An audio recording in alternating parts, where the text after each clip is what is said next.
I'm just a boy from Kansas out to save the world from chronic disease. And I truly mean that. Nobody is in control of your health but you. I can't heal you. Your doctor can't heal you. You have to heal you. And it's all about having the education and empowerment to know what you need to be changing within yourself, within your life, to set your soul free and accomplish that best life that we all like to talk about. And I truly believe that the greatest medicine of all is to teach people how not to need it. I'm Brendan Vermeyer, the original Holistic Savage. Welcome to the Holistic Savage podcast.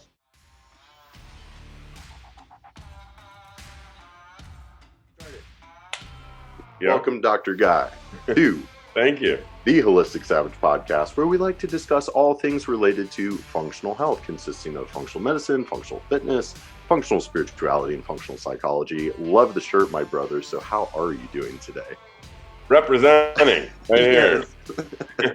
I'm not, but it looks good on you. You're not representing, yeah, but I got you. I'm good. I'm really good. It's great to be on the show and on the podcast, and thank you so much for having me. And excited for today.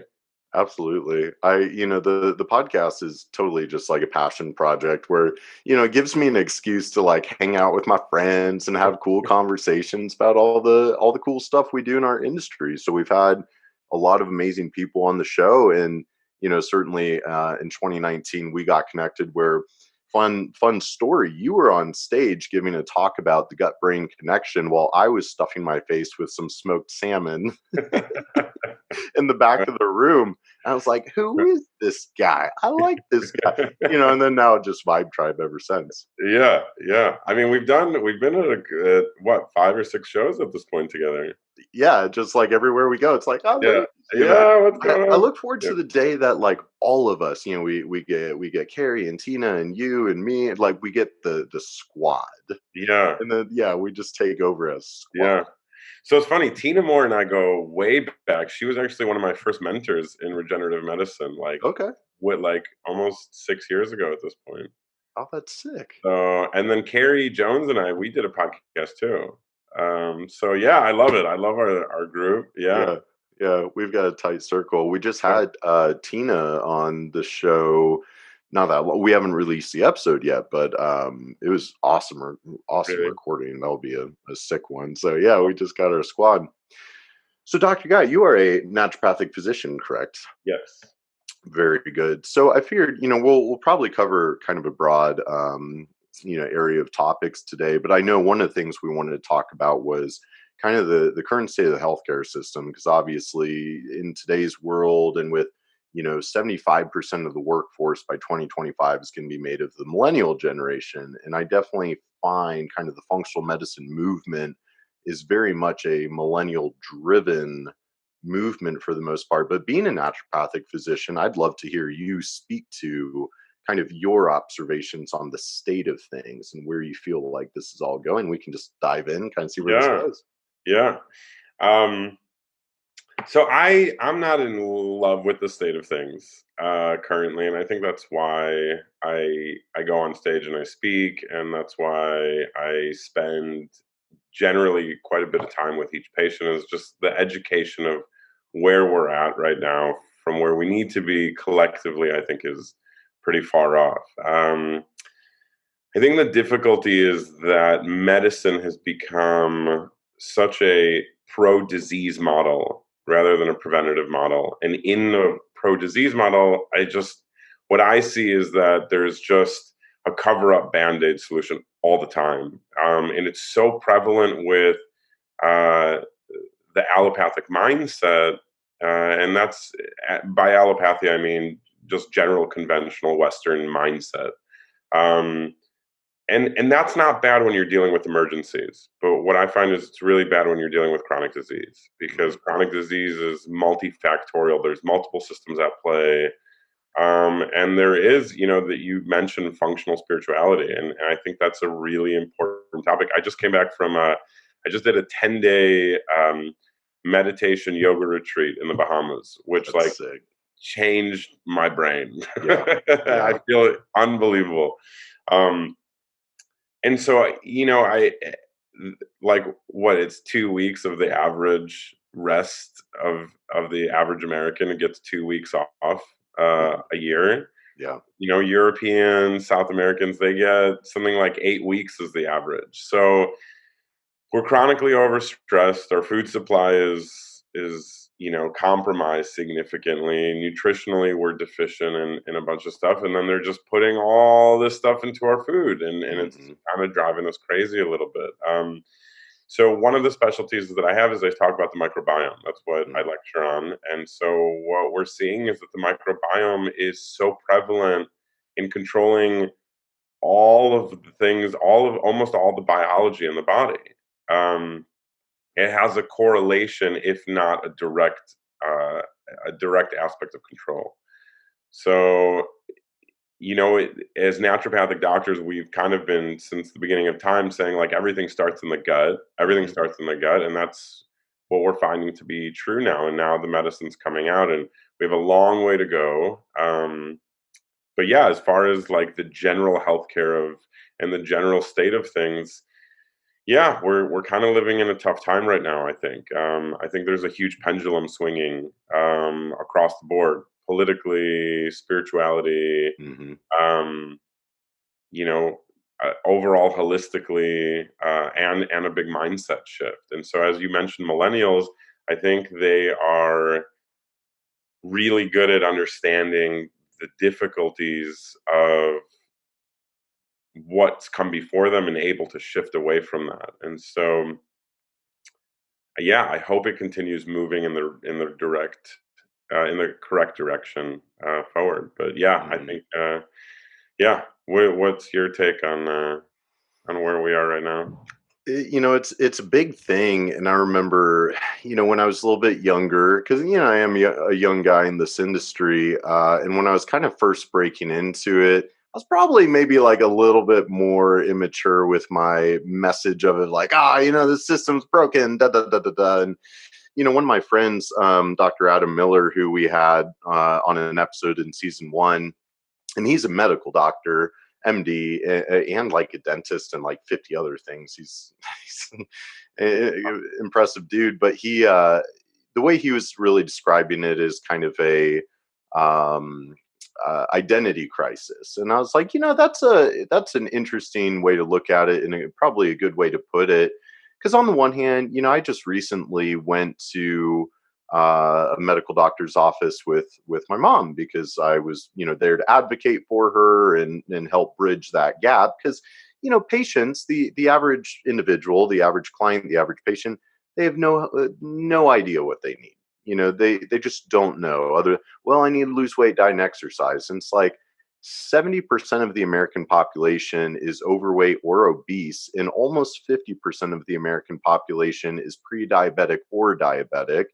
And it's just, you look at the disease statistics, and yeah, we are in a chronic disease epidemic, and certainly the technology we have with drugs and surgery never ceases to blow my mind, and the majority of the science that we know, gosh, I open my textbooks, and the amount of physiology, biochemistry that we know and have just mapped out step by step by step, it's mind blowing. And most of that really was discovered through funding from big pharma. So it's like, okay, well, you look at it that way, but like, I just produced this super cool self-healer guide to mold illness, and I cited 122 research papers in this thing.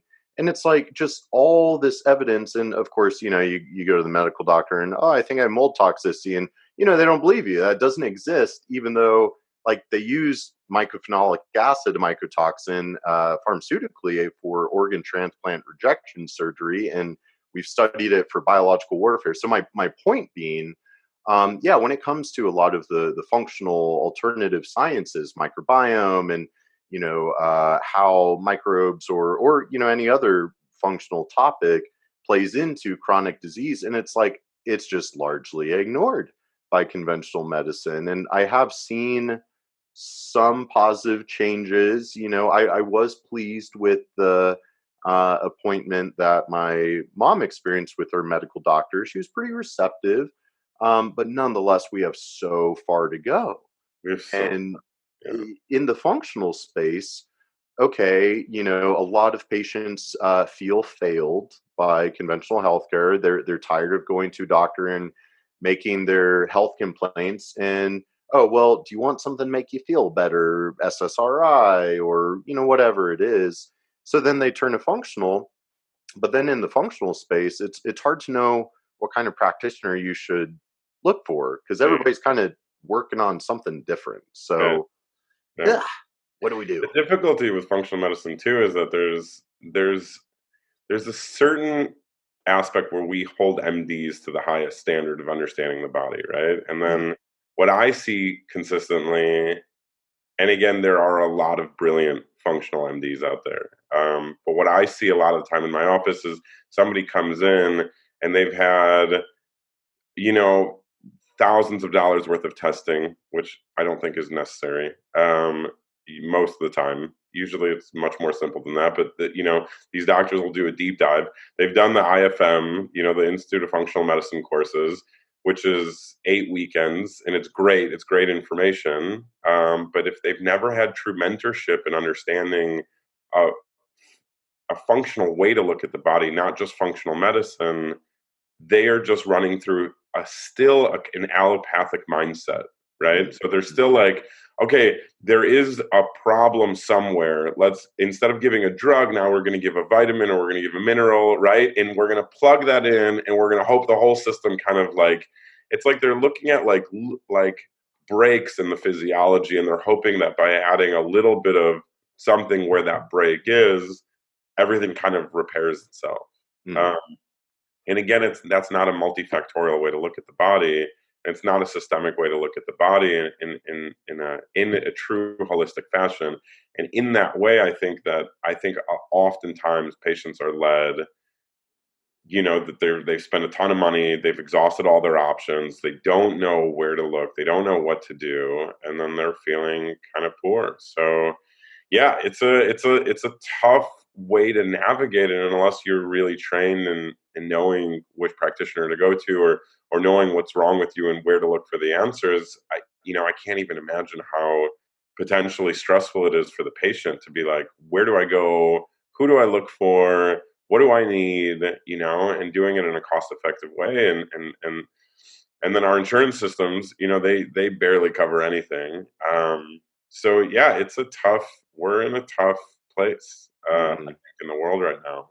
mhm. So, I think Absolutely. all we can do is kind of do this kind of stuff and educate as many people as possible.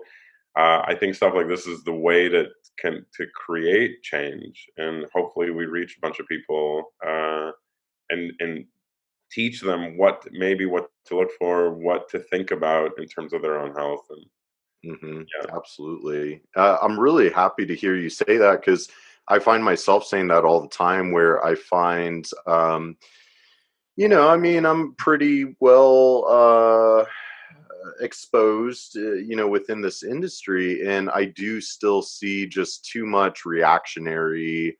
I feel that functional medicine is still a little bit too reactive, not yeah, proactive enough, a little still too. And you literally said that, and I find myself saying that all the time, where it's like, okay, conventional medicine, like run whatever conventional diagnostic testing, diagnose the disease. Like, oh, you have irritable bowel disease. We treat with anti inflammatory steroids.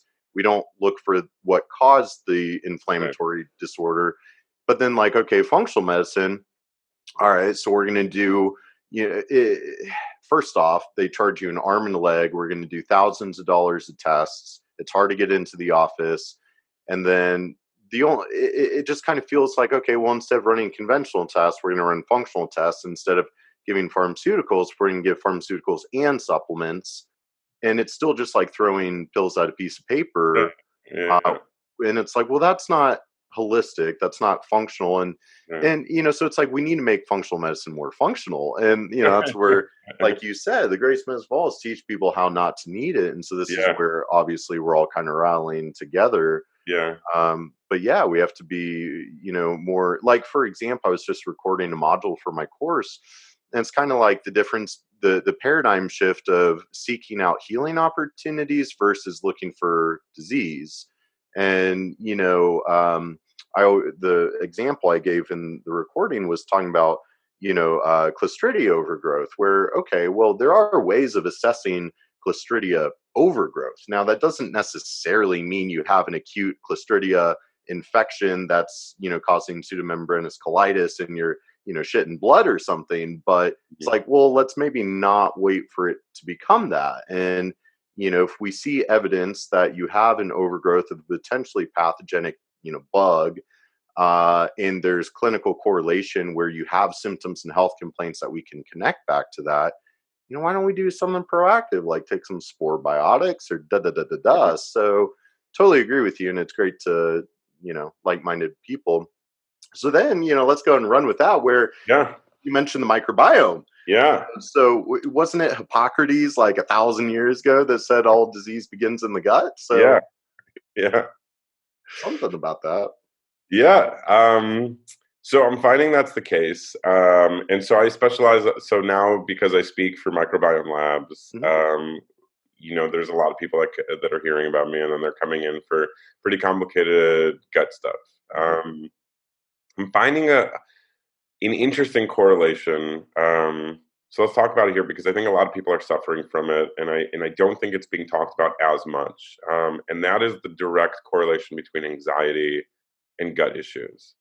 What I see above most other disease states is that when people have gut stuff, they become hypochondriac is the wrong label, but it's probably the closest way I can, right? They're so concerned about their health state, and they're living on levels of anxiety, and for some reason it's really hard to calm their mind down a little bit. And so let's talk about the physiology of that a little bit, because Mhm. I think it's really interesting. So a lot of people might be diagnosed with SIBO. I think SIBO's, really prevalent in society now.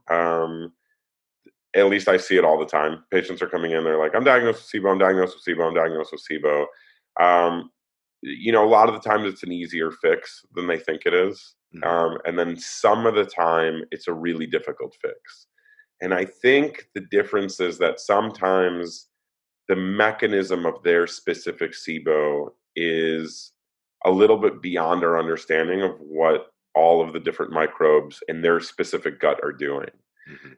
Um, so I'm not necessarily for testing the microbiome. Mhm. I don't know how you feel about it. I know Microbiome Labs did just push their first stool test analysis, so I'm really excited to see how that's changing between the other models. But generally, what I find is I run, a microbiome from, there's tons of different functional medicine companies out there. I'll run a microbiome stool analysis. I'll get this entire report back. And then it's like, okay, well, I don't know, how does that change now based on what I know what to do, Mhm. right? Mhm. So I can go after specific bacteria, but we don't know enough yet about like what all the different bacteria are doing collectively. We have a general understanding that like there are groups of bacteria, and that in those groups, if they're elevated, they're more prevalent in these disease states. So then you correlate the symptoms of the patient with what you're kind of seeing in the stool analysis, and it's confirmatory mainly, right? But then what's the major change, right? And so Mhm. I just go back to what I do with everybody anyway to, you know, um, I guess like optimize their gut microbiome from what I know already. So that stool analysis doesn't really, it's just it's a confirm, it's a $400 confirmatory test at that point, Right. or non-confirmatory. But then still, if it's not confirmatory, I still know that they're having gut issues. So it's like, okay, well, unless there's pathogens that are so visible within that stool analysis, that's really that's really where the majority of the situation, if like, I'm like, okay, you have an actual infection or a parasite, now we kind of have to go after it. Mhm. So from a testing perspective, I think a lot of patients are like, great, I want to test my stool, but that's not, I don't think that's as big of a bang for their butt. It's like more of an Mhm. understanding of like, what are people experiencing from their gut, and then what are we going to do about it, right? Mhm. So let's talk a little bit about the microbiome. So the microbiome, for those people who are listening, If you're a little unfamiliar, it's basically a collection of microbes or gut or bacteria within your gut. And you have a microbiome in every single sort of organ cavity in the body. So you have a bladder microbiome, you have a vaginal microbiome, you have an oral microbiome, you have your gut microbiome, right? So you have you have a different microbiome for every single type of cavity or opening where bacteria live and collect, and then those bacteria have very specific physiological functions, so that they all do a very specific thing, usually very symbiotic, meaning in combination or um, beneficial for the body, right? So we work together as two different systems collectively for the same purpose of creating health. What happens is we take in pesticides, chemicals, toxins, antibiotics, and we alter our microbiome from a healthy state if we were born vaginally and breastfed with like a healthy supply, right, to Hmm. initially inoculate a healthy microbiome.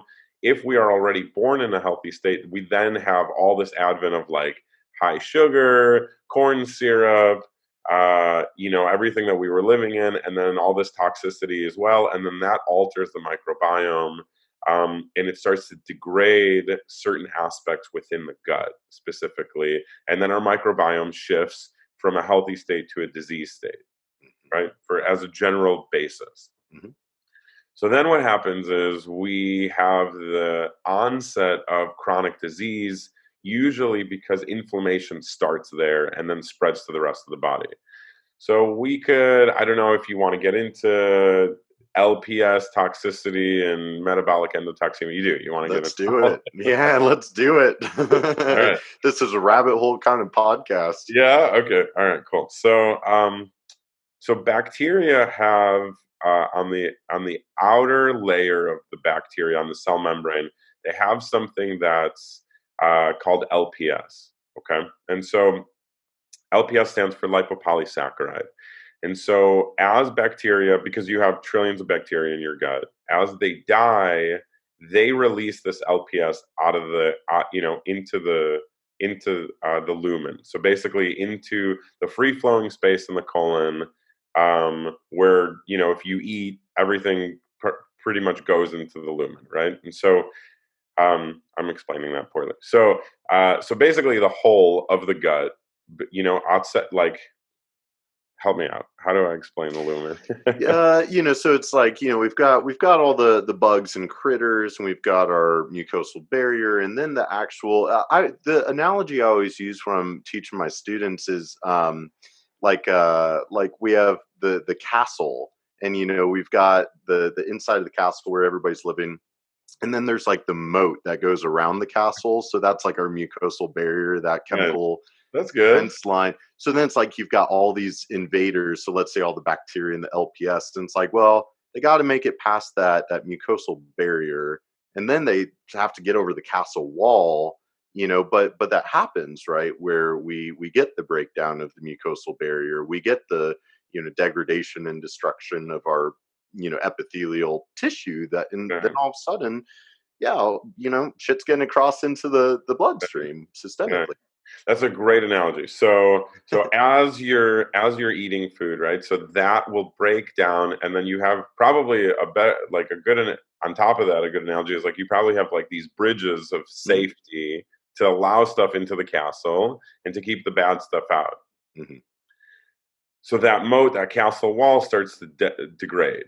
And then what happens is you have this LPS, which will start to permeate or enter into the castle or your body without the proper protection or without the right binding. And then what that does is it creates a massive innate inflammation within the body. And then that creates a lot of generalized inflammation. So what I explain to patients is their chronic disease can always be traced back to one of the major causes, which is LPS or metabolic endotoxemia, which means that there is this toxin that's invading the body and then creating this overall generalized inflammation. And then depending on how their body responds to that, is where they experience the problem.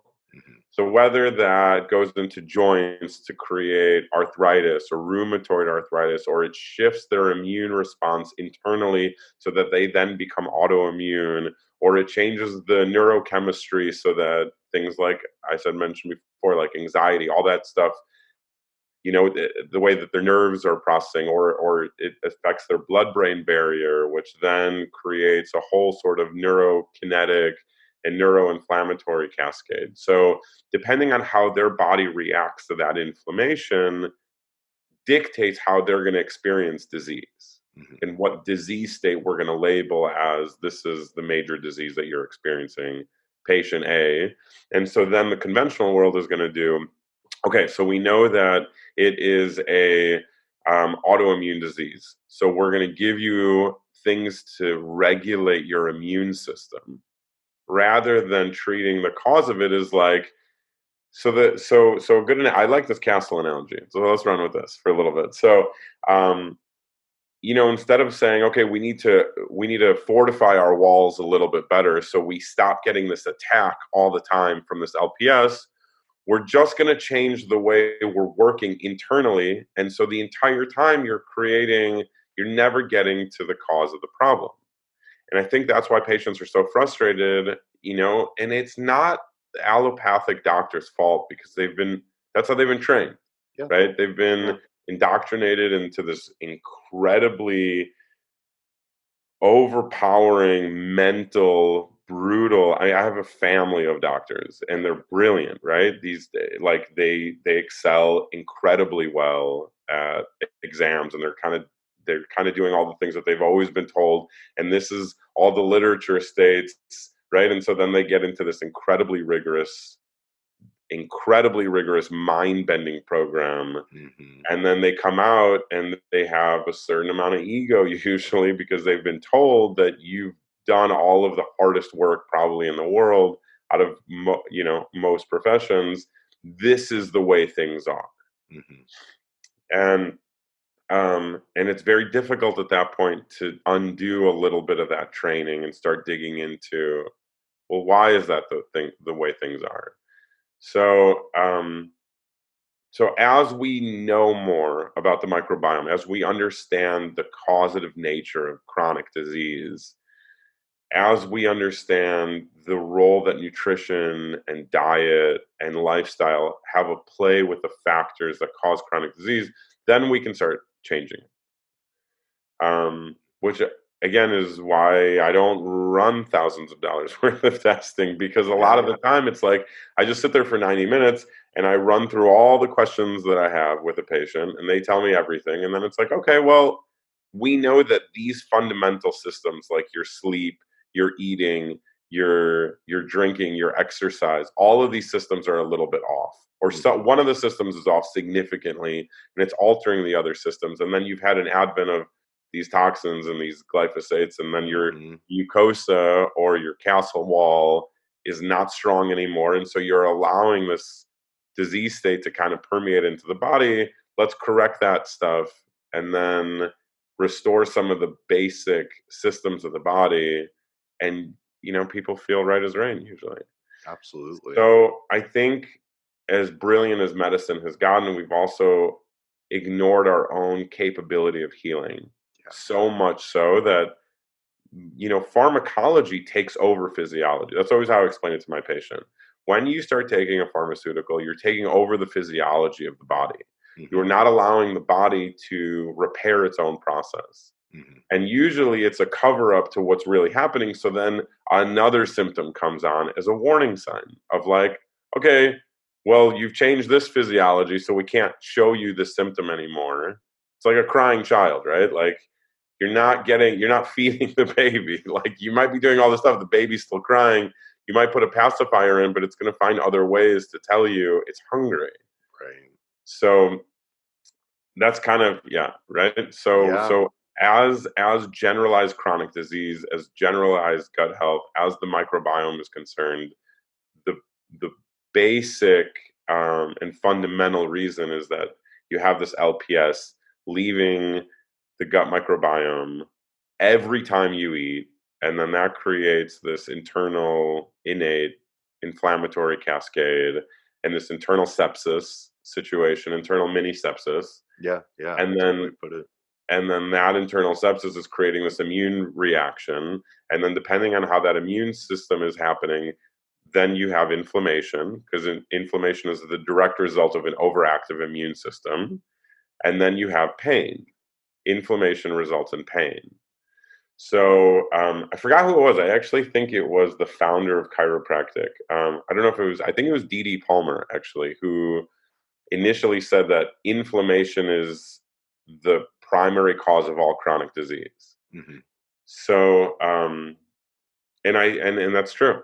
I think Yeah. that's very true. And I think we now understand the mechanism of how that is. And I think we can just hope that this permeates into our culture a little bit and people understand, you Yeah. know, Yeah, we're getting there, and we're covering a lot of good things because certainly again Hippocrates nailed it a long time ago, and it is what it is. Where humans with our monkey minds, we think we're very smart, and so then it's like, oh, we can, it's almost like pharmaceuticals are kind of the ultimate biohack. Like, oh, we make this that synthetic substance that just directly alters our, and it's the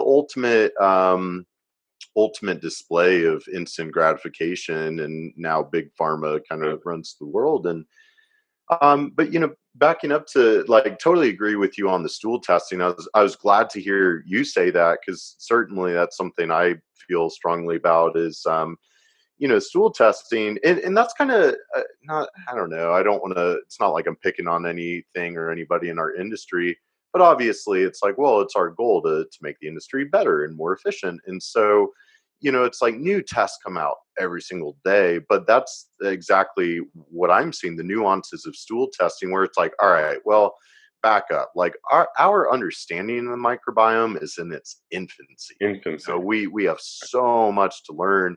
And so the problem with these kind of diagnostic stool tests, especially with the fancy DNA PCR technology, where it's like, oh, we can measure the DNA of all these different strains, but it's like, yeah, but there's no standard model of what a microbiome should look like, and everybody has a totally different microbiome, and we don't fully understand all of the mechanisms of, like, there are some very well established principles of, you know, uh, greater microbial diversity is better, correlated with better health. Okay, well, that's pretty well established. But when we get down to the species level of, this test is saying, well, you have high levels of this bug and low levels of this bug. It's like, what does that mean for the patient? What does that mean for the client? We don't know. We don't know.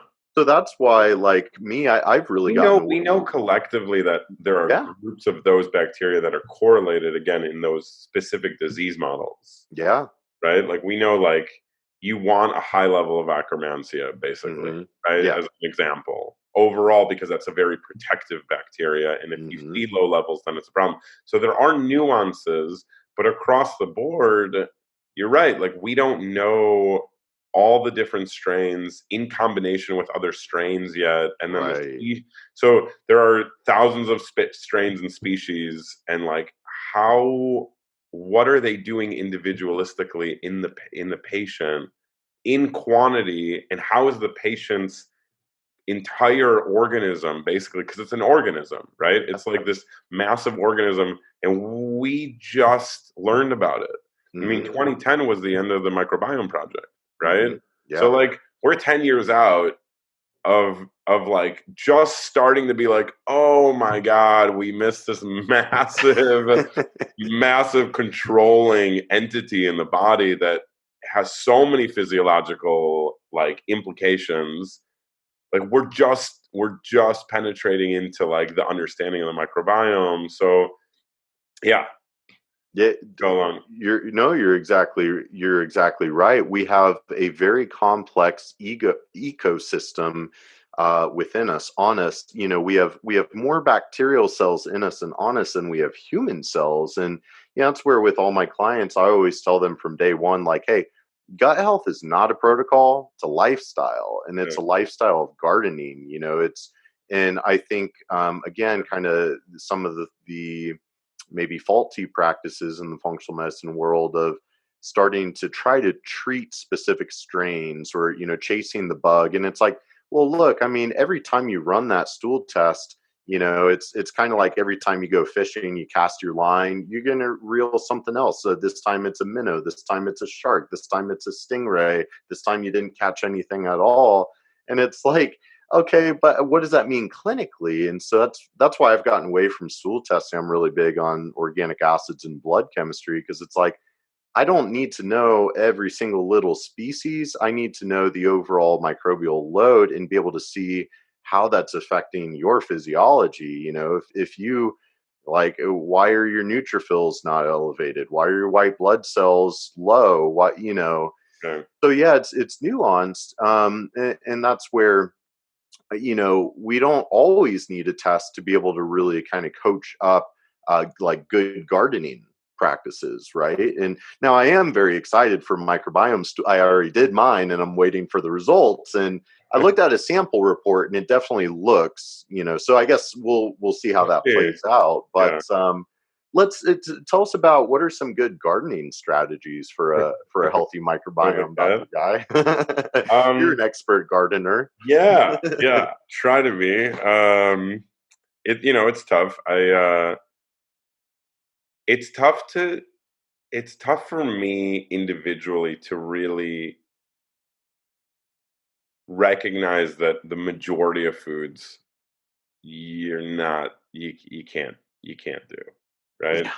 Um, but but this is what I tell all my patients, because they come in with tons of food sensitivities, and I go, once we create that perfect castle wall again, Mhm.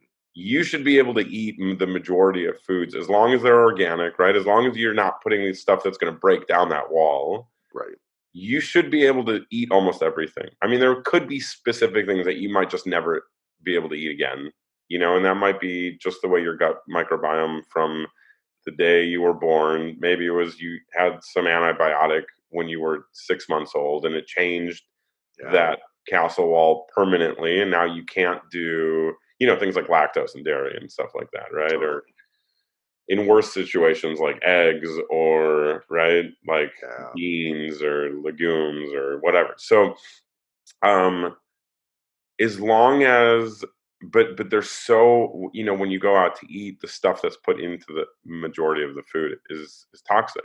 Yeah. So, it's tough even when you go out to restaurants and you think it's clean food, it's not usually. No, not many restaurants are doing organic, and then the rest of the country outside of places like LA, New York, and Chicago, it's much more and Portland or Seattle or something, it's much more difficult to get real true quality food.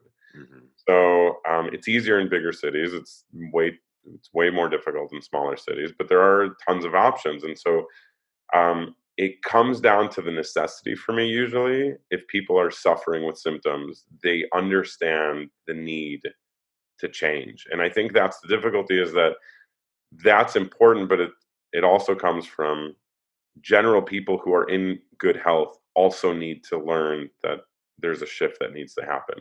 Mhm. So, to answer, that's a long-winded answer to your question, but to answer some basic stuff, I'm a big fan of time restricted eating.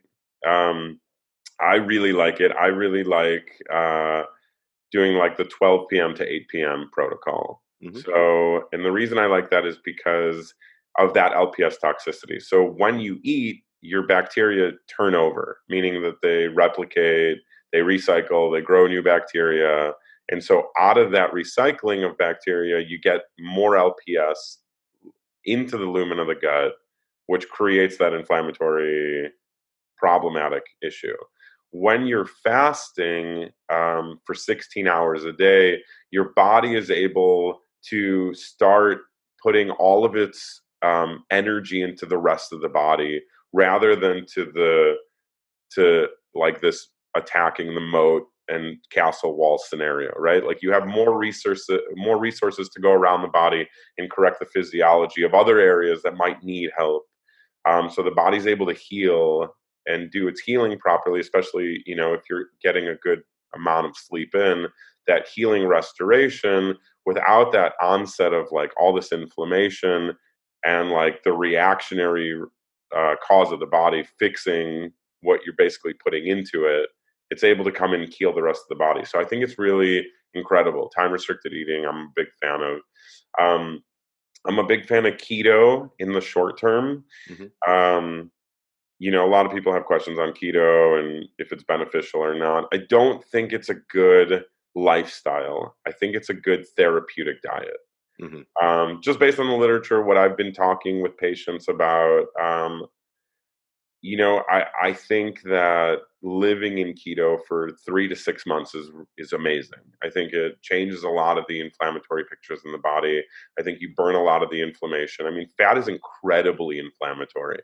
And what I've seen personally is like, so I was 208 pounds. I'm like 185 now. This is over the course of the last couple of years. I've just been like living a better lifestyle and cutting down on. And what I noticed in my body is it's incredible. Just 20 pounds of fat is insane for creating inflammation, anxiety, that kind of picture. And reducing that, I feel more limber. I'm sleeping better. I'm feeling better. I have better relationships.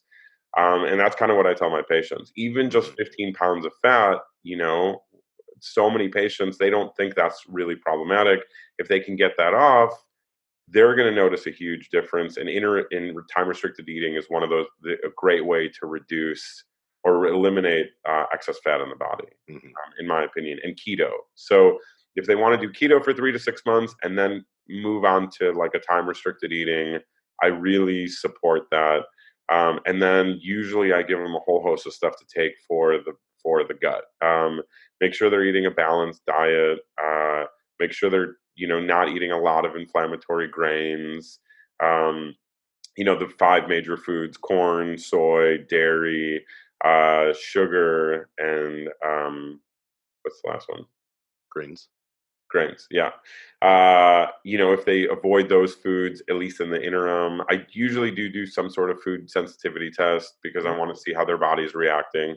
I take them off those foods in the beginning, um, and then I give them a whole host of products to kind of restore that castle wall. So anything from Megaspore probiotics to a lot of the microbiome products I use. Depending on what's going on. And then I'll use a lot of herbals for restoring the mucosal degradation. I use DGL. I love Mhm. DGL. DGL is incredible. Aloe, right? And then downstream, like things like turmeric, bioavailable turmeric, if there's a Mhm. huge inflammatory cascade. But really, it's about restoring the mucosa and then changing and then so I use nystatin. That is a pharmaceutical that I like. Mhm. Manuka honey or garlic or aloe or allicin, depending on what's going on. So, it's complicated because patients hear about this and I want to be able to be like, oh, just do these few things, but it's so individualized to what they're Yeah. experiencing and what the problem is. And so, one of the things that we didn't talk about, I don't know if you want to go into it, Yeah. is SIBO. Yeah. Yeah. Let's do it. You want to talk about SIBO a little bit? Let's do it. Yeah. Let's do it. Okay. So what I'm seeing with SIBO, and I don't know how much you're seeing this. I don't know how much other doctors are seeing this. I've been involved in a lot of the SIBO seminars. Um, at residency, they were doing a ton of SIBO stuff. I wasn't involved with them at that point, but all of the major SIBO players, at least in the naturopathic field, I've been following and kind of understanding what they've been talking about. And um, I talked to Kieran a lot about this, and he kind of mentioned this at the microbiome symposium. He touched on it a little bit, and that is SIBO's being diagnosed a little too soon before we understand the problem. And this is what I mean. A lot of times patients will drink water and they'll instantly be bloated. That's a huge symptom that I hear all the time. I drink water, I get bloated. Or I have a little bit of food and instantly I get bloated. Well, that technically cannot be SIBO, right? And that's the majority of the patients coming in. It's rare that you hear a patient saying, it's not rare. I mean, it happens too, but it's more rare that I'm finding, at least myself clinically, is that patients they're coming in and they're not saying, okay, about 45 minutes after I eat, then I get bloated and distended for the day. Mm-hmm. That's more class, or even an hour later, right? So the food has to come into the stomach. It has to be metabolized, digested. It has to go into the colon, the small intestine, and then the bacteria need to eat on it. And then the byproduct of the bacteria eating the food is gas. Mm-hmm. So when you have, so SIBO, for those people who don't know, is small intestinal bacterial overgrowth. So that means that in the small intestine, you have this bacteria overgrowth and creates this massive amount of bloating because too much bacteria, too much improper bacteria is eating this food, and then its byproduct is gas. And then there's a couple different types of gases, and depending on those gases, kind of clinically tells us which type of bacteria, because you can't test for strains of bacteria in the small intestine. So stool analysis only tests in the large intestine, or usually mostly just the rectum. So you don't really know. So then you do a breath test, and it'll tell you the type of gas that you're secreting. And then that gas, again, will tell us this, more likely, these are the type of strains. And we know that based on the gas that they're secreting, we know kind of how to kill them or reduce their numbers a little bit so that the system becomes a little bit more. So in a general SIBO model, that's great, right? Because we're like, okay, if you are having bloating and issues 45 minutes to 2 hours after you eat, do these kind of things. The conventional model is to give them rifaximin, Mm-hmm. usually, which is an antibiotic for the small intestine, and then that'll kill all the bacteria. But what's happening is that patients, at least what I'm seeing, is that there's two things happening. They are incredibly anxious, that we touched upon originally. They're incredibly anxious, and then they're getting bloating upon the instant that they put food in their body. And that technically cannot be a SIBO. That has to be an issue with the stomach and potentially the gallbladder. So you have this delicate anatomical area of the body where you have the stomach duct, or the pyloric sphincter comes into the top of the what's called the duodenum, which is the canal, and all of these things kind of like enter into that same area. So you Mm-hmm. have the pancreatic ducts, which release all your pancreatic, or people take digestive enzymes. The pancreas releases these digestive enzymes into the same area where the gallbladder will release its bile, and then you have this food that's been acidifying in the stomach that permeates down. And so in this very small canal, you have like 3 or 4 things coming together. And that, if that system then becomes problematic, you're having almost an instant reaction to the ingestion of food or Mm-hmm. water. I find that that's much more difficult to treat. I find it really problematic because there is a whole system that goes into play. So birth control, for instance, has a big indication with bile. Mm-hmm. And bile is an antimicrobial Yeah. and a fat emulsification system. So it helps you break down fat and absorb fat. And it also will kill poor bacteria. And so if you start to change your gallbladder issue, that starts to, I think there's two systems that are happening. I think you're having a hydrochloric acid or a fat, or an acidification issue, which then creates a different type of alkalinity within that area, which changes, I think, what's happening with the microbiome. Then you have potentially a problem with the gallbladder and the release of bile, and then maybe even a digestive enzyme issue so that food isn't being digested properly. All of those things are creating a very poor system for regulation within the top of the colon. It's called Mm-hmm. the proximal bowel. So that's really the issue that I've been seeing clinically a lot. I don't see it being talked about too Mm-hmm. often. Yeah. Um, Usually with those patients, I'm trying to get them off pharmaceuticals. I find that a lot of those patients are on pharmaceuticals. When I can get them off pharmaceuticals, they seem to do better. And then I really need to restore bile flow.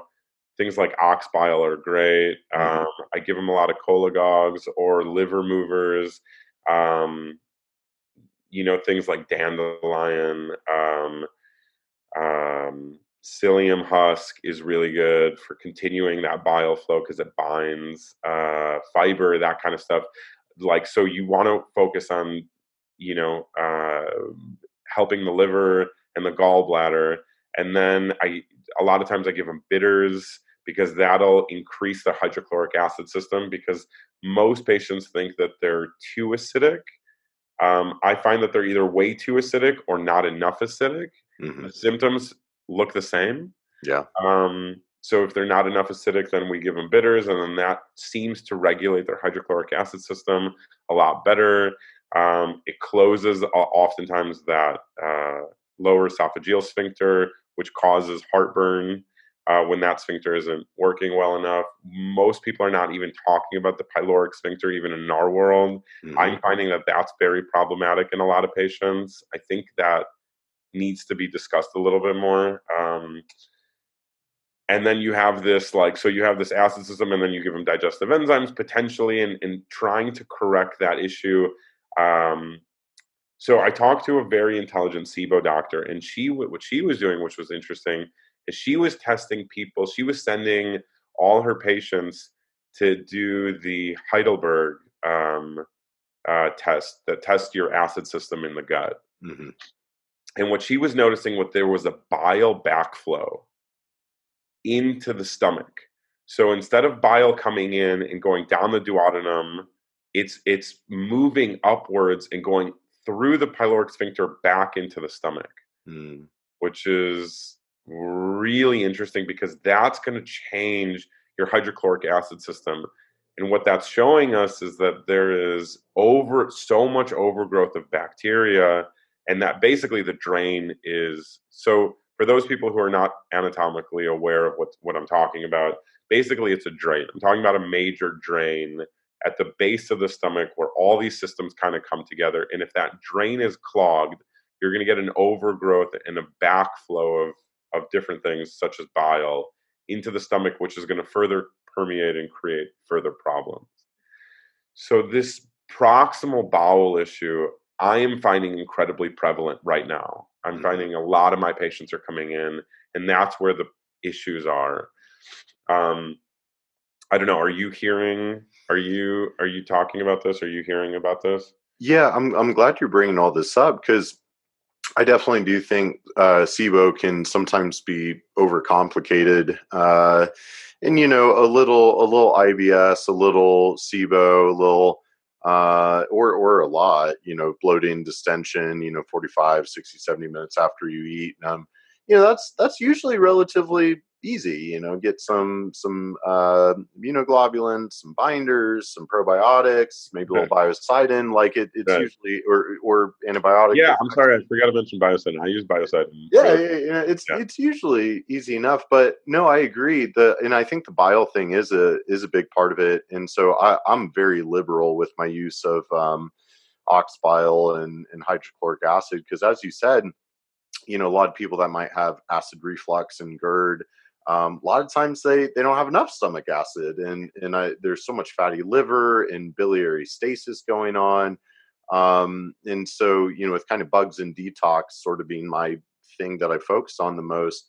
The bile flow is so crucial, right? Because as you said, it's a fat emulsifier, it's an antimicrobial. We conjugate all of our toxins into the bile, so focusing on that enterohepatic recirculation and the bile flow. And so, like, something I use a lot is phosphatidylcholine. Yeah. I Good. think about like how many people are on statins, right, where they're cutting off their liver Right. production of cholesterol, and a lot of people are methylation imbalance, and phosphatidylcholine being one of the major products, Right. methylation, which it's if you drink it, it's such a nasty thing because it's very viscous, and it's like, but that's what makes the bile viscous and able to flow through the tubes. So Right. and look at how many people get their gallbladder removed, Right. right? And those people are just like walking recurrent SIBO forever. So yeah, I Absolutely. totally agree, and I'm Yeah. glad you're bringing this Yeah. up. And I think that's an area we need to, like, what's going on further down, I think, is relatively simple. I feel like we've got that pretty well figured out. But I totally agree, and I'm glad you're bringing it up with, because yeah, right in that duodenum, there's a lot going on. We A got lot going on. the Yeah. chyme coming in, and the Right. pancreatic dumping, and the bile flowing, so there's three major things that if any one of those is slightly dysfunctional or some combination of, and yeah, I think that can be a major problem. Yeah, it's I think and I'm not hearing enough about it, unfortunately. It's not being talked about. I think it will. I think most people are gonna, because I think they're still so obsessed with like SIBO, right? Yeah. And so, but I don't hear it. So this is the difficulty, is I hear these doctors and they're like, oh, SIBO, just give them rifaximin and they're done. Like Right. right? It's an easy correlation. It's like, but yes, but they're not investigating further. They're not investigating into, like, is your gallbladder, if it's out, how are you getting the bile, right? Because so bile, for those people who don't understand, it is still created in the liver. Mhm. So it's not that you don't have bile if you don't have your gallbladder. It's just the gallbladder is the storage of bile. And so what that means is when you eat fat, it releases this enzyme called CCK, and then that it kind of pumps out the bile into the intestine to help you when you eat fat. It's like a system, it's like a checkpoint system. So, and then in the conventional world, it's like, oh, the gallbladder is an issue, take it out, right? Oh, Right. take that out, cut that out. It's like, Right. what are you? And then the gallbladder has this crazy microbiome too. The Yeah. gallbladder microbiome, which is incredibly important because, again, it's another cavity in the body. So we got to stop chopping stuff out of people a little bit. People have to be a little bit more careful when they get stuff removed. And for those people who have had stuff removed, it's okay, but then you have to, maybe take an ox bile when you eat food Uh-huh. to give your body the bile it needs to emulsify the fat and then create that antimicrobial response. So, um, yeah, I think that's a decent explanation of like the proximal bowel issue. So I don't know if I hope that's enough information for those people watching to understand the complexity of the situation, but also understand that there's a lot you can do to Totally. help you feel better. And it's Yeah. not necessarily taking pharmaceuticals, which are overriding the system, but it's to help your natural organ systems use what they should be secreting properly, that might have been um, improperly improperly functioning, to create the right functionality so that you heal properly. Yeah. So it's a systemic issue. Chronic disease is a systemic issue arising from the gut, and when the organ systems function better collectively, that's when we restore health. Mhm.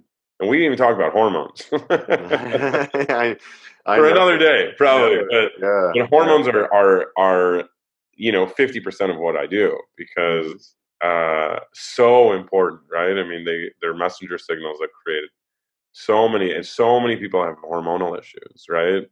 Um, so majorly important, and then peptides also. We didn't even touch on peptides. So Mhm. uh, maybe we'll have another one. But Yeah, I was gonna peptides and say, hormones are also very cool. Worth a investigation into. absolutely. People reading about those or It's hearing one about. of those, that's something I'm pretty keen, because definitely pretty much everybody in our industry really agrees. Like, yeah, the gut's pretty much a starting point. I mean, Yeah, the gut microbiome, it's really ground zero. And so, like, when I'm training my practitioners, I always try to kind of create this sort of scale or hierarchy of intervention of, like, okay, if we're trying to improve the health of an organism, step one, the environment of the organism. Step two, the lifestyle and behavior of the organism. Step three, okay, then more supplementation, other types of therapeutic modalities. Step four, pharmaceuticals. Step five, surgery. And sort of like, all right, well, let's kind of go in order here.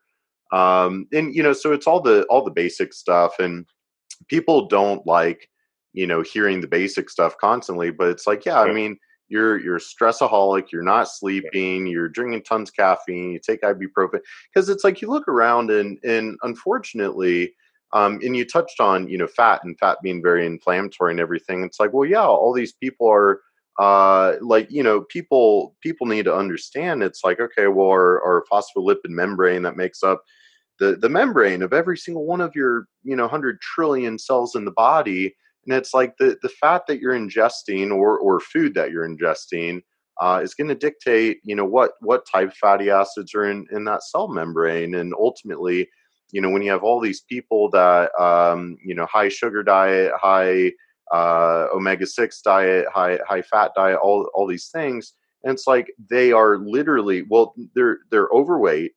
And not just that, but all of that fat mass primarily is palmitic acid and arachidonic acid. And it's just like gunpowder, Right. waiting to go off. And then they all have, when you start looking into microbiome sciences, you very quickly start realizing, that it's like everything about the standard American lifestyle is a gut destroying one. And like you said, when we have all of this endotoxemia, we have all of this endotoxin driven inflammation, and we have all this gunpowder, just sitting in the cell membranes, poof, Right. so it's Right. it's funny how, like, we're getting into all the mechanisms and stuff, but when you just kind of look at the big picture, it's like, oh well, it's kind of a simple equation. Right. And I think the and that's where I think if the whole nation just went kind of keto, primal, paleo, like just eat real food from the earth, Right. get lots of sleep, Right. manage your stress, Right. and then support the gut microbiome. But then, yeah, as far as hormones, it's kind of both. I definitely, and I'm sure you see it too, where it's like I do prefer to work on kind of gut and detox related work, but I also like to do that in conjunction with hormone modulation because I mean, I there's a lot that we need to learn, but even, the hormones alter immune function, and it's like, well, the microbiome really regulates immune function. So I definitely see if we can kind of attack it from both angles, if we can do some hormone modulation and, run that Dutch test, work on the improving the health microbiome and doing our gardening strategies. Now, obviously, making sure that we're not losing sight of the big picture of environment and lifestyle, like that right there, that's like 90% of cases. And, Yeah. there's those 10% that are difficult and complicated. But for the rest of the 90%, it's actually relatively simple Yeah. equation. It's not that complicated. Oh, Yeah. And yeah. instead of like doing crazy deep dives and spending thousands of dollars of tests, you can, yeah. Usually I run a Dutch. I Yep. run basic blood work.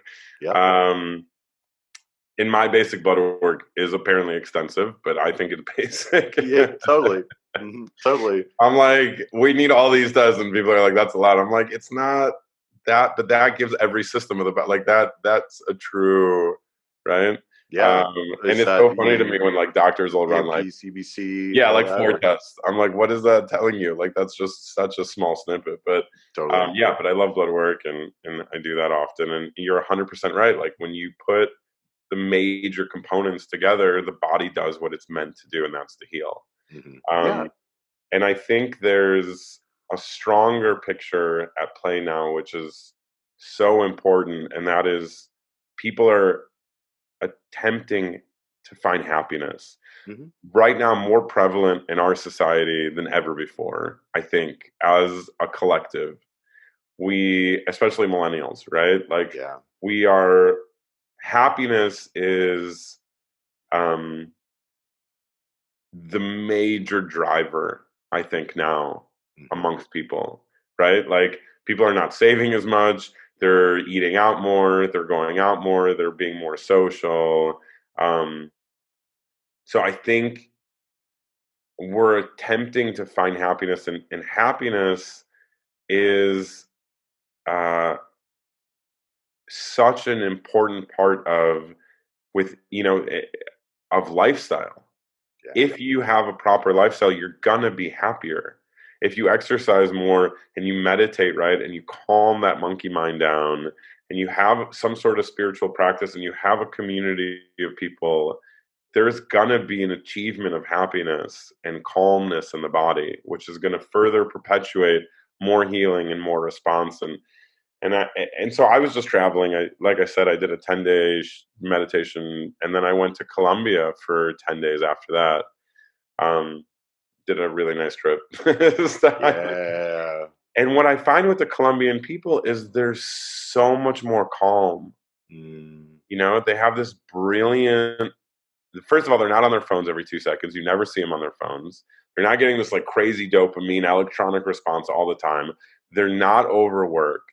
They're full of community. They're full of family. They're full of this love. Um, and they navigate through the world at such a less stress point. mm, You don't ever hear them yelling, you know, losing their minds, honking their horns, you know, running to the next meeting, grabbing a quick burrito or burger, yeah. right? Like you see a much more calm state of mind. Right. And what I notice is a much higher amount of happiness just as a general perspective between cultures. And I think as Americans, we're in a tough place. I Yeah. think Americans are in a tough place right now. I think we're politically torn. I think we are spiritually torn. I think we're isolated in a community. I from each other, you know, there's a big fear factor between people. I think Hmm. we're given all these toxins that make us anxious. We're given this lifestyle of perpetual work and no play. Yeah. We're separated from each other. And I think it's really important for us to come together. I think it's really important for us to take some of the more priority of what does happiness mean and calm our brains down a little bit from a Yeah. meditative standpoint and finding a true practice that's supportive for us. I think it's really, really difficult to do that. I think it's incredibly difficult to find the time for you in this culture, Hmm. um, and I just hope we can get the word out. You know, I don't know what it takes for people to move to that next step of self care and self love and evolution. Hmm. Um, but I think that's as much of a problem health wise as it is Yeah. all this physiology. I could not agree more. I'm so glad you brought this up, and kind of a good way for us to sandwich this convo. And this is where, functional spirituality, kind of the little term I coined, is to me I really look at it as like, well, functional medicine is amazing. Don't get me wrong. However, functional medicine is really just one quarter of what I call functional health, with the fitness, spirituality, psychology, and medicine. To me, Yeah, like, you have yeah, to have all four pillars. And I'm a bit of a spiritual gangster unicorn myself. But you look at the scientific evidence, which, first off, monkey mind, talk about, like, do we always have to have objective evidence, or what happened to our divine intuitive wisdom, uh, and just our human intuition? But nonetheless, there is scientific evidence to point that having community is important for biological health. Having a sense of purpose increases yeah, longevity. Loneliness has been identified as its own predictive marker of all cause mortality. And so, yeah, we are experiencing the psychological burnout. And something that, just to kind of throw it out there, and something that I've started screening when I take on a new client, is orthorexic behavior, where we're so obsessed with, and this is part of my concern with functional medicine, is functional medicine is a very easy paradigm to sell. It's very easy to kind of make this claim of, like, oh, here's all of your health complaints. Sure, we're just going to run a few tests. That's going to cost you a couple $1,000s. We'll identify the root cause. We treat that with supplements, and then poof, all of your concerns go away. And I think that can be misleading, because that's only one piece of it, but also this overwhelming sensation of orthorexia, where people are getting very obsessed and neurotic. I can't tell you how many clients I've had come to me where they were patients with some kind of big names in our industry, and like, oh, I was at the blah blah blah clinic, and the protocol is not working, and I'm really freaking out and stressed out. I still feel awful. And my favorite question, why do you feel like you're not getting results? And kind of turn it back on them, and they just deer in the headlights. And I always kind of Yeah. gently, do you feel that you express any orthorexic behavior? Well, what's that? Well, basically, when you're stressing yourself out trying to be perfect with a diet or a protocol or whatever, and I think sometimes we can overcomplicate the physiology. And don't get me wrong, there's tough cases. There are tough cases. But nonetheless, a lot of times it's not, like 90% of the time, it's not that complicated. It's not that complex. And I find the spiritual piece and the psychological, the psycho-emotional, healing trauma, Mm, reprogramming our neuroplasticity. mm. So that's kind of something that I'm planning on steering more into in 2020 is, okay, yeah, I can talk about mold toxicity all day, but why don't we talk about, like, what's Right, your purpose? Do you right, have community? Do right. you ever slow down? So couldn't agree more. And I'm really glad you brought that up. Yeah.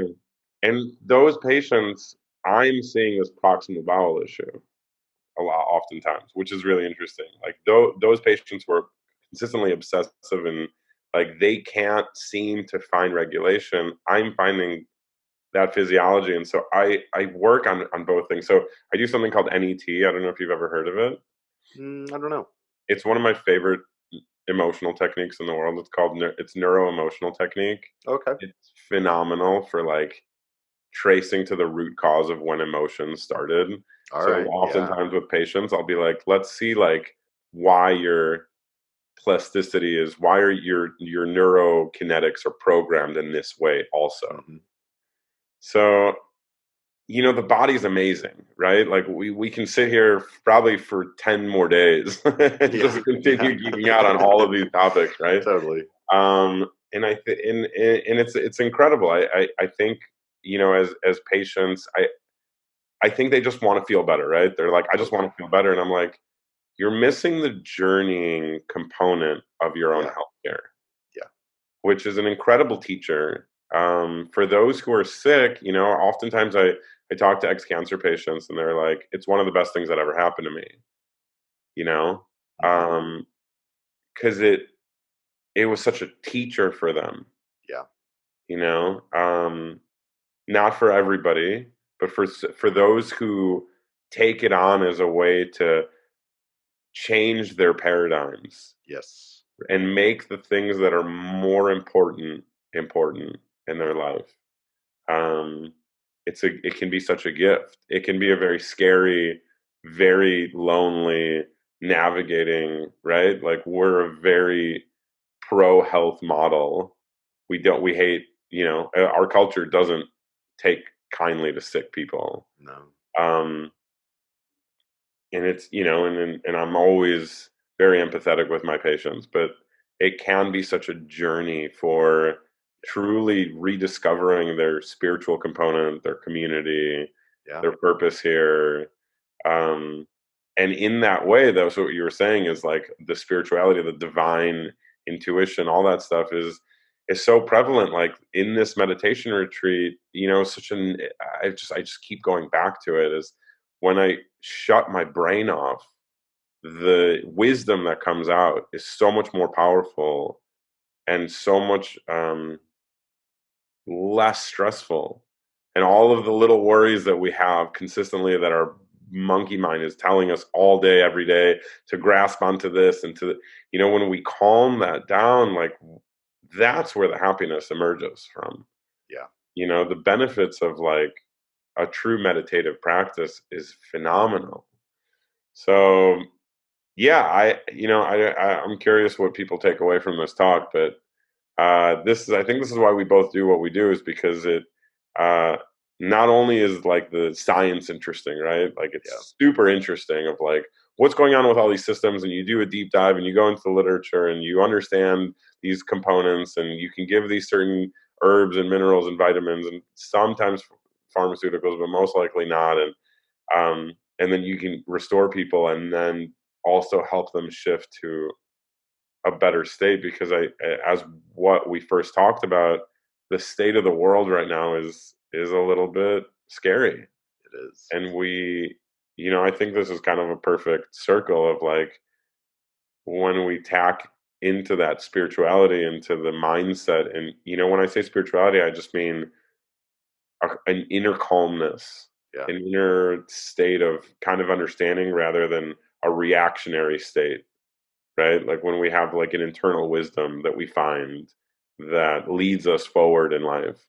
Um, that level of understanding is, if we can find that culturally, we're going to bridge a lot of the negatives of what's happening right now. We're going to reverse a lot of the disease. But I think as much as it's a physiological problem, I think it's much a spiritual problem as well.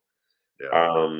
So I think we have a lot of work to do as people. I think if we want to survive, I just saw this crazy documentary yesterday where they're giving Coca-Cola to babies in Mexico now.